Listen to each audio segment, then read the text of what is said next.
what they don't mention, I don't think, is that you can actually put his null ray cannons right here on the sides where they would be in his robot mode,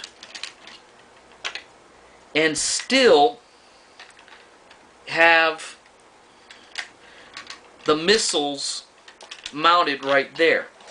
They're very crowded, and you cannot put the null ray cannons on, at least I don't think so, it's very tight, while the missile racks are on. And if you do like that, he is very well armed. And then we have the stupid stand again, which is actually very nice for his jet mode. You have to take, this is where it sits for his robot mode, actually reversed from that. And you take and put it just like this, and right here on the chest panel, they have this gray plastic extension, and this just slots ever so nicely right, and it's not going to do it because I'm talking good about it. This trashy piece of trash does not want to stay in place ever, so I'm going to talk bad about it in hopes that it will go into place, and it's not. Oh well, if it don't fit, force it. So now you have it there, and it's at a very, very nice display angle. Just stick this up, and not so much this one, but the Japanese version, you can actually mistake it for a model. It looks that good displayed like this. Let me go ahead and put all his landing gear up in the front and in the back, just so you really get the illusion of flight. And underneath here on the display, they have a small clip that you can remove and put right there. And I don't know what episode, but supposedly in one episode, Starscream has Megatron mounted underneath him like that in jet mode. So they include the clip so you can do that. My thoughts on this figure. He is the least expensive. Oh, one other thing about, I believe the Japanese release, this right here, you can see it's a darker plastic than this paint. I believe this matches in the Takara edition. Also, one other thing I failed to mention, you open this up and he has radar in the front. Go ahead and shut that up. He is the least expensive of all the Masterpiece figures, and unfortunately it shows. It shows in his posability, it shows in a lot of areas.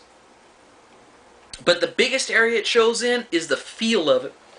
The plastic, he doesn't feel like a Transformer that's a jet.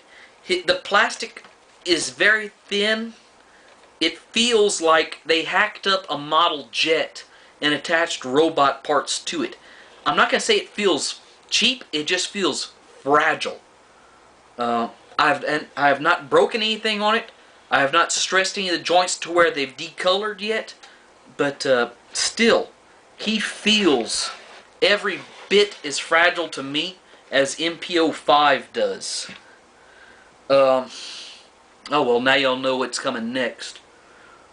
I wish they would have concentrated more on the robot mode, because that's the mode that Transformers are supposed to Oh, I forgot to mention this. He's got a paint application right here. It's his crown from the movie. The original movie, of course.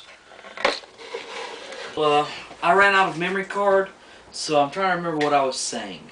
Before I go on with this review, though, I just want to talk to Unpicked One. We were just talking about his new video where he's showing off his new rifle. This is the Marlin I was telling you about. Like I said, I can't spin this thing. The loop on it is very tight. So, anyway, back to topic. Oh yeah, I was discussing that this thing displays better in its alt mode than it does in the robot mode, and how I was saying that's wrong. Uh, while I can excuse it this one time because that's what the guy was going for whatever reason. Um, but I really believe that any Transformer, especially a masterpiece, should be as true to the animation as possible. But I guess that this is just another aspect of it being true to the alt mode. But I'm in it for the robots, and this just doesn't work as good for me as I thought it would. I'd heard about the posability problems, but I thought with patience, you could get him into some poses without the stand. But it's just that's not the case, unless mine is just loose. But I don't see anybody fixing the weight distribution problems. Um, for what it is, though, it succeeds and succeeds well.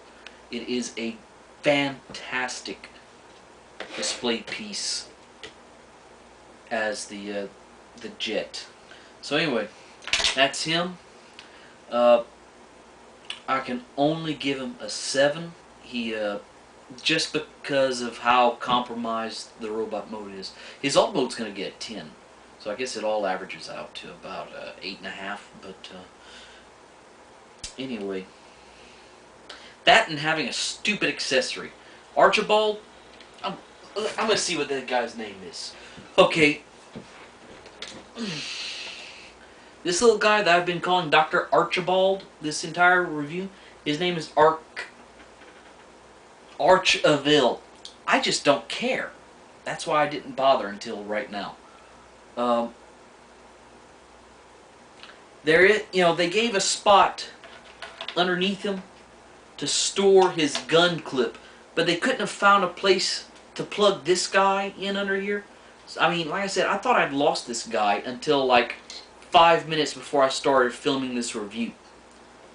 So, yeah, I guess let's upgrade this guy to an 8 just to average everything out. Y'all have a good one. Sorry for making it 3-part.